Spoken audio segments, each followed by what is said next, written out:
37세의 남성이 어떤 한 여인과 사귀다가 그녀와 헤어지고 나서 그녀의 어머니와 또 사랑에 빠지게 되었습니다. 그들은 세상 사람들의 이상한 시선을 무릅쓰고 자신들의 사랑과 가정을 지켜왔습니다. 그러던 어느 날 그 남성은 12살인 손녀에게 하면 안 될 짓을 하게 되었습니다. 안녕하세요, 미스터리 수사국입니다.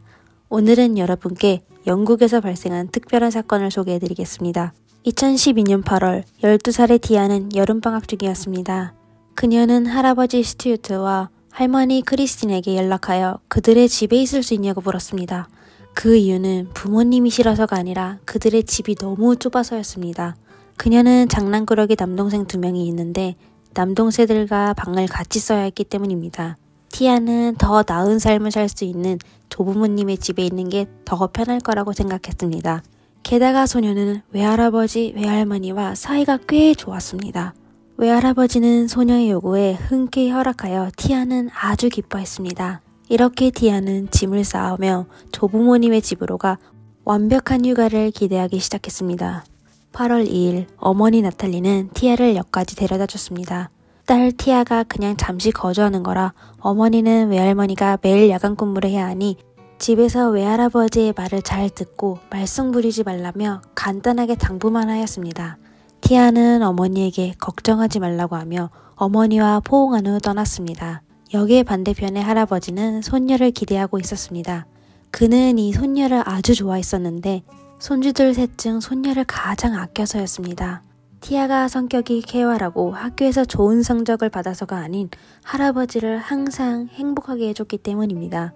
사실 티아는 외할아버지의 후손이 아니었습니다. 외할아버지와 외할머니는 나중에 결혼한 거였는데 2022년 할머니는 술집에서 일하던 중 9살 연하인 스튜어트를 알게 됐는데 그녀는 스튜어트가 좋은 사람이라고 생각하여 스튜어트를 그녀의 딸에게 소개해줬습니다. 하지만 스튜어트와 나탈리는 데이트한 지 불과 몇 주 만에 헤어지게 되었는데 몇 년 후 스튜어트는 나탈리의 어머니와 사귀게 되었습니다. 남이 보기에 이상한 세 사람의 관계에 대해 당사자들은 아무렇지 않아 보였습니다. 오히려 딸 나탈리는 어머니와 스튜어트의 관계에 응원하였습니다. 그녀는 스튜어트와 어머니의 성격이 맞고 더욱 잘 어울린다고 생각했습니다. 스튜어트는 어머니를 잘 보살폈으며 나탈리의 아이들에게도 세심하게 잘 대해줬습니다. 다시 얘기하자면 나탈리는 스튜어트가 가족이 된다는 것에 아주 좋아했습니다. 이렇게 그들은 평범하고 화목한 가족으로 지내게 됐습니다. 티아가 탑승한 차량은 길가에 멈추게 되어 할아버지 스튜어트는 티아를 픽업하게 됐습니다. 두 사람은 근처 슈퍼마켓으로 들려 티아가 좋아하는 간식을 구매한 후 집으로 돌아갔습니다. 그 당시 할머니 크리스틴은 이미 야간 근무를 하러 바로 갔었습니다. 외할머니는 손녀가 안전히 도착했는지 걱정이 되어 집으로 전화를 하였습니다. 전화 속 할아버지는 두 사람이 PSP로 놀고 있다며 아내에게 걱정하지 말라고 하였습니다. 전화 속 할머니는 티아의 웃음소리가 들려와 손녀가 할아버지와 함께 재밌게 논다고 생각하여 한시름 놓게 되었습니다. 2달 전 티아의 12살 생일 때 외할머니와 어머니는 티아와 세 사람을 같이 지내기로 했었는데 나중에 티아에게 가장 친한 친구 한 명을 불러 같이 축하하자고 했습니다. 그러나 의외로 티아는 같은 반 친구들을 초대한 게 아닌 할아버지를 초대하였습니다. 이는 티아가 할아버지와 아주 가깝게 지냈다는 걸 보여줬습니다. 2012년 8월 3일에 할머니는 야간 근무를 마친 뒤 너무 피곤하기는 했지만 사랑스러운 손녀를 만날 수 있다는 생각에 아주 기뻐하였습니다. 그녀는 문을 연 후 손녀가 달려와 포옹해주는 장면을 기대했지만 손녀는 나타나지 않았습니다. 할아버지는 티아가 친구들과 함께 시내로 신발 사러 갔다고 했는데 오후 6시가 됐는데도 티아는 집으로 돌아오지 않았습니다. 걱정된 할머니는 딸에게 전화하여 손녀가 집으로 돌아갔는지 확인했습니다. 나탈리는 어머니의 말에 날이 아직 밝아 티아가 밖에서 시간 가는 줄 모르고 놀고 있다고 생각했습니다. 티아의 가족들은 소녀에게 문자를 보내 어디에 있냐고 물었지만 아무런 답변을 받지 못하였습니다. 그러다 밤 10시가 되었을 때 할아버지와 할머니 그리고 어머니는 불안한 마음이 들기 시작했습니다. 시간이 늦었는데 아이는 왜 집으로 돌아가지 않았을까요? 그들은 차를 타고 인근 지역을 다 돌았지만 티아의 어떠한 그림자도 발견하지 못하여 결국 경찰에 신고하기로 결정했습니다. 할아버지 스튜어트는 경찰에 본인이 티아와 함께 아침 식사를 하고 같이 놀다가 정오가 되자 티아가 약속이 있다며 혼자 집을 떠났다고 했습니다. 그들의 한 이웃도 티아가 정오에 혼자 집을 떠난 모습을 봤다고 할아버지의 진술을 확인해 줬습니다. 경찰은 신문을 마친 뒤 그들의 주택으로 가 간단한 수색을 진행하여 티아가 핸드폰을 두고 간 사실을 알게 되었습니다. 경찰이 티아의 핸드폰을 확인했는지는 모르겠지만 한 가지 의심스러운 건 티아가 휴대폰 없이 어떻게 친구들에게 연락할 수 있었을까요? 8월 5일 경찰은 결국 티아를 찾지 못하여 실종자 공고를 도시 곳곳에 뿌리기 시작했습니다. 그리고 티아의 가족들은 티아의 얼굴이 인쇄된 티셔츠를 입고 거리로 가 아이를 찾기 시작했습니다. 또 자원봉사자들도 수사팀에 합류하여 도시 곳곳에서 티아를 찾아다녔습니다. 경찰 측은 그 지역에 있는 55대 CCTV를 확보하여 지난 5일 동안의 800시간이 넘는 동영상을 확인했지만 티아의 흔적조차 찾아내지 못했습니다. 그동안 소녀는 거의 모든 영상에 나타나지 않았는데 마지막으로 찍힌 화면은 8월 2일에 할아버지가 그녀를 집으로 데려갈 때 슈퍼마켓을 들려 음식을 사는 장면이었습니다. 이에 경찰은 티아의 사건이 단순한 실종 사건이 아닌 것으로 판단하여 과거의 경험으로 소녀의 가족을 포함한 모든 사람을 용의자로 지목하여 조사하기 시작했습니다. 경찰은 우선 다시 티아 조부모님의 집으로 가 수색하기 시작했습니다. 이번의 수사에 경찰은 경찰관도 투입하였습니다. 할아버지 스튜어티서는 본인이 티아를 마지막으로 본 사람이라고 하였습니다. 그리고 경찰은 그를 유력한 용의자로 지목했었는데 그는 어떻게 경찰의 의혹에서 벗어날 수 있었을까요? 8월 9일 할아버지는 우선 라디오 방송국에 연락하여 ITV 뉴스의 인터뷰를 받았습니다. 그는 라디오를 통해 일어난 일을 얘기하며 자신의 결백을 증명하려고 했습니다. 인터뷰 동안에는 그는 가엾은 표정을 지으며 인터뷰를 받다 마지막에는 카메라를 향해 다정하게 얘기하기 시작했습니다. Come on eat dinner. Yeah, We love you, babe. We want it back to normal. Please. There's nothing. It's going to be back to normal. Just come home and be back in the family. She's part of the family. Come home. Nothing's changed. No one's in trouble. Come home. 경찰도 스튜어티스의 인터뷰 영상을 지켜봤는데 신체 언어 전문가들은 동영상을 통해 이상한 점을 발견하게 되었습니다. 그들은 주로 4가지 의심한 점을 발견했습니다. 우선 할아버지가 설명한 내용은 사실이라기보다는 이야기에 가까웠습니다. 그는 아주 자세하게 무슨 일이 있었는지 설명하였는데 그것이 마치 미리 준비한 것처럼 보였습니다. 일반 사람이라면 일상적으로 있던 일을 어떻게 그렇게 또렷하게 기억할 수 있었을까요? 그리고 할아버지는 인터뷰할 때 아주 긴장한 것처럼 보였습니다. 보통 사람은 1분에 기껏해야 20번 정도 눈을 깜빡이지만 할아버지는 40번 이상의 눈을 깜빡였습니다. 그리고 취재진의 질문에 대해 그는 질문에 답하지 않고 다른 말을 했습니다. 세 번째로 할아버지는 얘기할 때 종종 어깨를 으쓱하였는데 어깨를 으쓱한 건 무언가에 대해 불확실하다는 건데 그는 모든 사람이 자기네의 말을 믿게 하려고 설득하려는 것 같았습니다. 하지만 그의 움직임은 그가 불안정하다는 걸 드러냈습니다.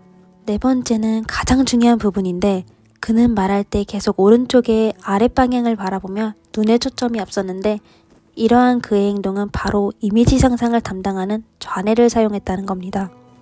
사실 보통 사람은 무언가를 회상할 때 대개 고개를 들고 왼쪽 귀를 바라볼 겁니다. 그리고 왼쪽을 바라봐야 그가 우뇌를 사용하여 사실에 대한 회상을 하고 있다는 뜻입니다. 이에 경찰은 할아버지가 이야기를 지어냈다고 추측하고 그들은 스튜어트를 유력한 용의자로 지목하여 그들의 집에 대해 세 번째로 수사하게 되었습니다. 그리고 이번에 경찰은 법의학 전문가와 같이 그의 집을 들렀는데 안타깝게도 아무런 단서를 찾아내지 못하였습니다. 2012년 8월 10일 할아버지는 아주 일찍 일어나 할머니에게 신문 사러 슈퍼마켓에 갈 거라고 하고 집을 나갔습니다. 그날 할머니는 집에서 청소하다가 이상한 냄새를 맡게 되어 냄새나는 곳을 찾기 시작했습니다. 하지만 그녀는 냉장고와 창고 등 곳곳을 찾았는데 냄새의 출처를 결국 찾지 못하여 경찰에 신고하여 사실을 알렸습니다. 추후 경찰과 법의학팀이 현장에 도착하여 이상한 냄새를 맡은 후 긴장하게 되었습니다. 그들은 집안을 샅샅이 뒤진 후 마침내 냄새의 출처를 찾아내었습니다. 바로 티아의 냄새였는데 그녀는 검은 시트에 쌓여 집안 오른쪽의 다락방에 있었습니다. 그리고 이곳은 바로 경찰이 세 차례의 수사에 들리지 않은 곳이었는데요. 무더운 날씨로 인해 티아의 몸은 심각하게 변질되어 알아보기 힘들었으며 그녀의 숨진 원인도 확인하기 어렵게 되었습니다. 그냥 질식으로 인한 사망 가능성이 높을 것으로만 추측했습니다. 그리고 그날 이후 할아버지는 다시는 집으로 돌아오지 않았는데 한 목격자가 그가 이른 아침에 영국 런던으로 가는 기차를 타는 걸 보았다고 하여 경찰은 런던의 모든 뉴스와 라디오 방송국에 그를 수배하는 포스터를 발부했습니다. 어떤 사람들이 스튜어트가 술집에서 술을 마신다고 신고하였습니다. 그는 보드카를 엄청 많이 마셔 취하게 되었고 그는 주변 사람들에게 손녀를 찾아달라고 행패를 부리다가 술집을 나섰습니다. 경찰이 도착했을 때는 그는 이미 술집을 떠난 지 오래되었습니다. 경찰은 경찰견에게 그의 냄새를 맡아준 후 결국 공원의 덤불송에서 그를 발견하게 되었습니다. 그 당시 그는 바닥에 누워 계속 술을 마시고 있었습니다. 그날 밤 경찰은 티아의 할머니가 사건에 연루된 것으로 의심되어 그녀도 경찰서로 데려갔습니다. 할머니는 자신이 사건에 참여하지 않았을 뿐만 아니라 할아버지가 가족을 해쳤다는 거에도 믿을 수 없다고 했습니다. 할머니는 스튜어트와 2007년부터 함께 살았다며 평상시 그는 사람들에게 친절하게 대했다며 굳이 안 좋은 점이 있다면 그냥 가끔 알코올을 좋아하고 약을 하는 것이었습니다. 심지어 스튜어트는 2010년 마약 복용과 음주를 하여 12개월 동안 감옥에 간 적도 있습니다. 그리고 할머니의 딸과 사이도 마약을 복용한 혐의 체포된 적이 있는데 이제는 다시 약을 건들지 않겠다고 하였습니다. 하지만 할머니는 할아버지 스튜어트가 전과가 많다는 사실을 모르고 있었습니다. 스튜어트는 2010년의 사건을 포함하여 30차례의 유죄 판결을 받았었고 3번이나 약을 투옥한 적이 있었습니다. 스튜어트의 못된 성격은 그의 가족과 관련이 있는데요. 스튜어트의 아버지는 항상 범행을 저지르고 다니는 상습범이었습니다. 그리고 그의 어머니는 몸을 파는 여자였는데 스튜어트가 어렸을 때 성인들의 세계에 노출하게 하였습니다. 이후 할머니는 보석금을 내고 풀려났는데 경찰은 아이들의 안전을 위하여 사건이 해결될 때까지 할머니와 어머니가 어린 소년을 만나지 못하게 하였습니다. 2013년 5월 사건은 법원에서 재판하게 되었습니다. 스튜어트는 이때까지 본인의 범행을 숨기려고 하였습니다. 그는 티아가 그의 집에 도착했을 때부터 두 사람이 계속 같이 놀다가 그는 금지된 약을 먹고 술을 마셨는데 티아가 계단에서 넘어진 걸 어렴풋이 보게 되었는데 그 사실 무슨 일이 있었는지 기억이 안 난다고 하였습니다. 그러다 이튿날 잠에서 깨어났을 때 티아는 이미 사고로 숨져 있었습니다.